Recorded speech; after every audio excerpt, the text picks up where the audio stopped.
È in comune a Palazzo Moroni e parteciperà ai lavori di giunta, ma Andrea Michalizzi, forte delle sue 18.051 preferenze, è pronto al trasloco in Consiglio regionale. Sorride ed è quasi incredulo il vice sindaco di Padova per un risultato andato oltre ogni aspettativa che lo rende il secondo consigliere più eletto in Veneto dopo Luca Zaia, che nella città del Santo Michalizzi ha distanziato di quasi 2.000 preferenze. Un risultato molto bello che mi responsabilizza, un risultato nel quale leggo anche una vicinanza, insomma un favore della cittadinanza verso anche il lavoro che l'amministrazione comunale a Padova sta facendo di grande cambiamento della città. Un plauso al lavoro di tutta la squadra del Partito Democratico che a Padova città si conferma primo partito alla guida di una coalizione di centrosinistra che supera, seppur di poco, quella di centrodestra.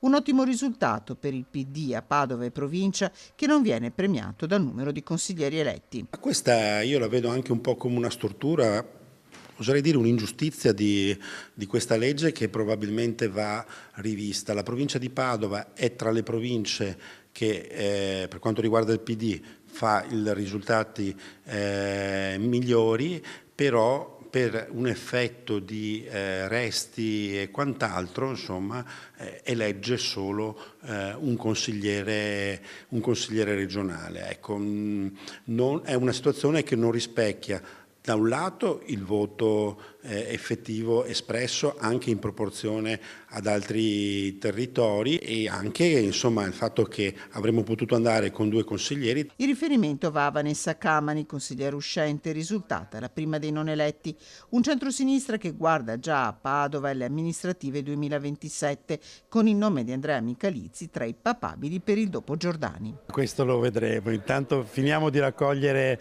i dati.